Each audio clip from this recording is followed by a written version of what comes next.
আসসালামু আলাইকুম বন্ধুরা। বাংলাদেশের রাজধানী ও ব্যস্ততম শহর ঢাকার পাশ দিয়ে প্রবাহিত বুড়িগঙ্গা নদীর সামনে থেকে আপনাদের স্বাগতম। বাংলাদেশের ইতিহাস ও সভ্যতার সঙ্গে মিশে আছে বুড়িগঙ্গা, মিশেছে ঢাকার শরীর ও সত্তায়, যেমন মিশে রয়েছে লন্ডন আর টেমস, কলকাতার গঙ্গা। বুড়িগঙ্গা নদীর তীরে ঢাকার রাজনৈতিক চর্চার আদি কেন্দ্রস্থল এই আহসান মঞ্জিলের অবস্থান। আজ 5ই ফেব্রুয়ারি 2025। ইতিহাসের টানে আমি চলে আসলাম আহসান মঞ্জিলে। বর্তমানে এটি একটি জাদুঘর। এখানে প্রবেশ করতে টিকিট কাটতে হয়। টিকিটের মূল্য 40 টাকা, তবে বাচ্চাদের ক্ষেত্রে 20 টাকা, বিদেশি ট্যুরিস্টদের জন্য 500 টাকা এবং আমাদের সার্কভুক্ত কান্ট্রির দেশগুলোর জন্য 300 টাকা। এই জাদুঘরটি শনিবার থেকে বুধবার সকাল 10:30 থেকে বিকেল 4:30 পর্যন্ত খোলা থাকে, তবে শুক্রবার বিকেল 3টা থেকে সন্ধ্যা 7টা পর্যন্ত চালু থাকে, আর সাপ্তাহিক বন্ধ থাকে প্রতি বৃহস্পতিবার। বন্ধুরা, আহসান মঞ্জিল সৃষ্টির ইতিহাসটা বেশ ইন্টারেস্টিং। আমি সংক্ষেপে কিছু তথ্য আপনাদেরকে দিচ্ছি। 18 শতকের শুরুর দিকে সেই এলাকার খ্যাতনামা জমিদার ছিলেন শেখ ইনায়েতুল্লাহ, আর তিনি সেখানে একটি বাগান বাড়ি তৈরি করেন। পরবর্তীতে তার পুত্র মতিউল্লাহ সেটি ফরাসি বণিকদের নিকট বিক্রি করে দেন, আর ফরাসিরা সেখানে বাণিজ্য কুঠি তৈরি করে। এরপর 1830 সালে আবার খাজা আলিমুল্লাহ ফরাসিদের নিকট থেকে সেই কুঠিটি কিনে নেন, আর কেনার পর তিনি আবার সেটি সংস্কার করে নিজের থাকার জন্য বাসভবনে রূপান্তরিত করেন। খাজা আলিমুল্লাহর পুত্র নওয়াব আব্দুল গনি ফরাসি কুঠির পূর্ব পাশে 1859 সালে একটি প্রাসাদ ভবন তৈরি শুরু করেন। তিনি তার প্রিয় পুত্র খাজা আহসানুল্লাহর নামে প্রাসাদ ভবনটির নাম করেন আহসান মঞ্জিল। বাংলাদেশের নিকট অতীতের ইতিহাসের অনেক গুরুত্বপূর্ণ ঘটনার সাথেই আহসান মঞ্জিল বিশেষভাবে জড়িত। 19 শতকের মধ্যভাগ থেকে পরবর্তী প্রায় 100 বছর ধরে পূর্ব বাংলার মুসলমানদের মূলত এই প্রাসাদ থেকেই নেতৃত্ব দেওয়া হতো। মিউজিয়ামটিতে সংরক্ষিত সেই সময়কার ব্যবহৃত বিভিন্ন জিনিস এবং ইতিহাস ও ঐতিহ্যের নানান নিদর্শন দেখে আমি কিছু সময়ের জন্য বাকরুদ্ধ হয়ে গেলাম, আর অবাক বিস্ময়ে চতুর্দিকে দেখতে থাকলাম।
হাজারো ঘটনার রাজসাক্ষী এই আহসান মঞ্জিল।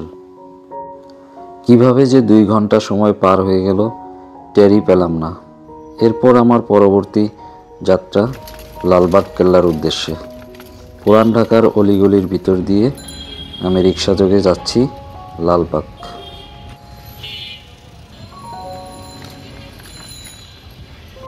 অবশেষে দৃষ্টি সীমানায় ধরা দিল লালবাগ কেল্লায় প্রবেশের প্রবেশদ্বার।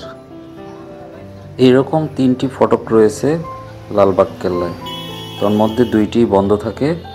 আমার সামনে যে ফটকটি দেখছেন এই একটি মাত্রই চালু থাকে। এর ঠিক ডান পাশ থেকেই টিকিট কাটতে হয়। টিকিটের মূল্য জনপ্রতি 30 টাকা।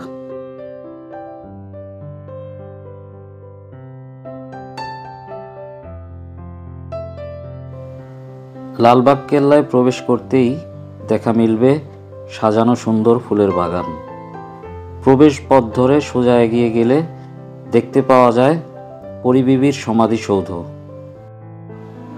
সবুজ ঘাস আর ফুলে ফুলে সাজানো লালবাগ কেল্লা যে কাউকেই বিমোহিত করবে। এটি মুঘল আমলের বাংলাদেশের একমাত্র ঐতিহাসিক নিদর্শন, যাতে একই সাথে ব্যবহার করা হয়েছে কষ্টি পাথর, মার্বেল পাথর আর রং বেরঙের টালি। লালবাগ কেল্লা ছাড়া বাংলাদেশের আর কোনো ঐতিহাসিক নিদর্শনে এমন কিছুর সংমিশ্রণ আজ পর্যন্ত পাওয়া যায়নি। প্রতিদিনই হাজারো দেশি বিদেশি দর্শনার্থীদের পদচারণায় মুখরিত হয় ঢাকার লালবাগ এলাকার এই দুর্গটি। পরিবিবির সমাধিস্থলের স্থাপনাটি চতুষ্কোণ। একসময় এই গম্বুজটি স্বর্ণখচিত ছিল। পরবর্তীতে তামার পাত দিয়ে পুরো গম্বুজটি মুড়িয়ে দেওয়া হয়।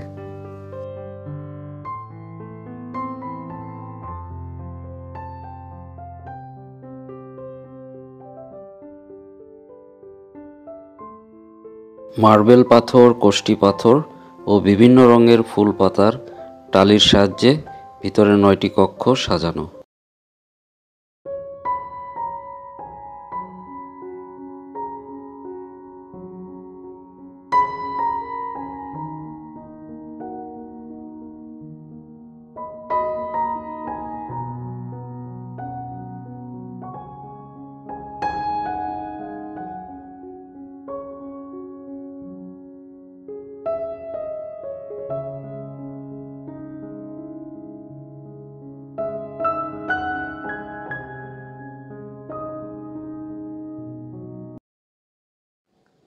বন্ধুরা, লালবাগ কেল্লার ইতিহাস এখন সংক্ষেপে আপনাদের বলছি। লালবাগ কেল্লার নির্মাণ কাজ শুরু করেন 1678 সালে তৎকালীন মুঘল সম্রাট আজম শাহ। আর এই আজম শাহ হচ্ছে মুঘল সম্রাট আওরঙ্গজেবের পুত্র আর সম্রাট শাহজাহানের নাতি। আপনারা নিশ্চয়ই সম্রাট শাহজাহানের নাম শুনেছেন, যিনি ঐতিহাসিক নিদর্শন তাজমহল তৈরির জন্য বিশ্বমহলে ব্যাপক সমাদৃত। এই দুর্গটি নির্মাণ কাজ শুরু করার 1 বছরের মাথায় আজম শাহকে তার বাবার ডাকে দিল্লিতে চলে যেতে হয়, সেখানকার মারাঠা বিদ্রোহ দমনের জন্য। এরপর দুর্গ নির্মাণের কাজ সাময়িক সময়ের জন্য বন্ধ হয়ে যায়। পরবর্তীতে তৎকালীন নবাব শায়েস্তা খান প্রায় 1 বছর পর পুনরায় নির্মাণ কাজ শুরু করে দেন। এরপর প্রায় 4 বছরের মাথায় আবারও নির্মাণ কাজ বন্ধ হয়ে যায়। এরপর দুর্গটি আর নির্মাণ করা হয়নি। শায়েস্তা খাঁর মেয়ে পরিবিবি মারা যাওয়ার কারণেই মূলত শায়েস্তা খাঁ লালবাগ কেল্লার নির্মাণ কাজ বন্ধ করে দেন। কারণ পরিবিবির মৃত্যুর পরে সবার মধ্যে দুর্গটি সম্পর্কে বিদ্রূপ ধারণার জন্ম নেয়। পরিবিবির মৃত্যুর পরে তাকে লালবাগ দুর্গের মাঝেই সমাহিত করা হয়।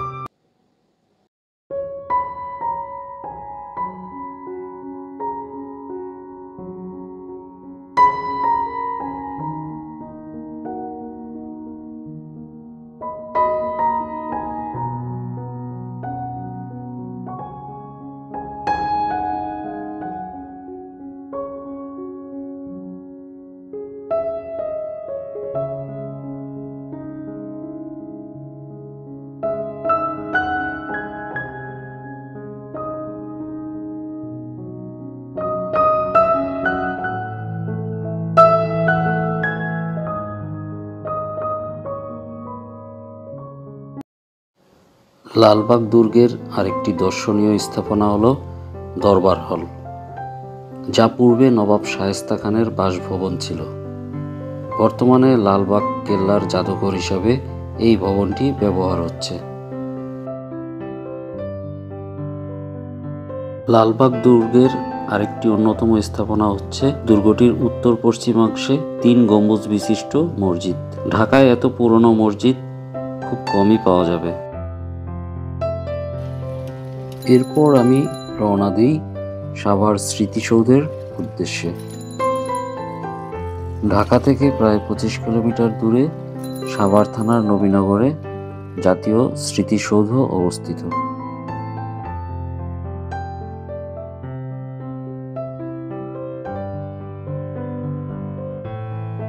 আর এই স্থানটিকে নির্বাচনের অন্যতম কারণ ছিল দেশ স্বাধীন হওয়ার পর এখানে অনেক গণকবর আবিষ্কৃত হয়েছিল। জাতীয় স্মৃতিসৌধের মূল কাঠামোর নকশা তৈরি করেন স্থপতি মইনুল হোসেন। 1971 সালে মহান মুক্তিযুদ্ধে আত্মদানকারী বীর শহীদদের স্মরণে এই স্মৃতিসৌধটি উদ্বোধন করা হয় 1982 সালে। প্রতিদিন সকাল 10টা থেকে সন্ধ্যা 6টা পর্যন্ত দর্শনার্থীদের জন্য খোলা থাকে। প্রবেশ মূল্য সম্পূর্ণ ফ্রি।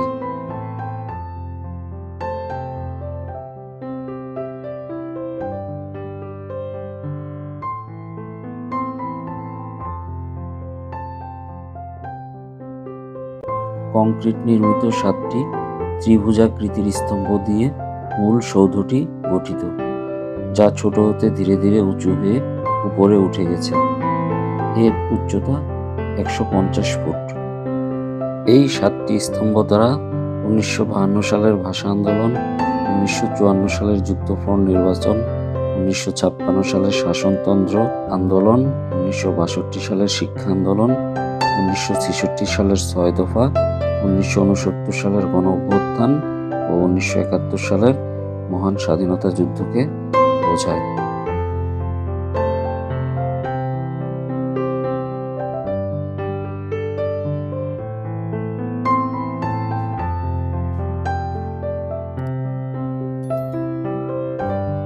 স্মৃতিসৌধটির ঠিক সামনেই রাস্তার দুই পাশে রয়েছে অজ্ঞাতনামা শহীদদের কবর। এছাড়াও রয়েছে হেলিপ্যাড। আর প্রবেশদ্বারের ঠিক ডান পাশেই রয়েছে একটি সুন্দর মসজিদ।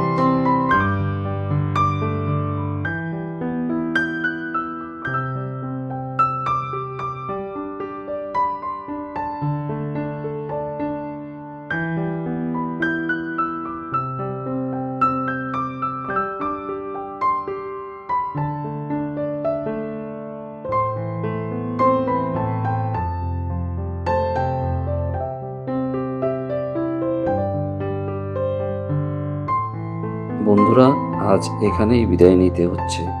আবারও দেখা হবে নিশ্চয়ই নতুন কোনো জায়গায়, নতুন কোনো ঠিকানায়। সেই পর্যন্ত ভালো থাকবেন, সুস্থ থাকবেন। আসসালামু আলাইকুম।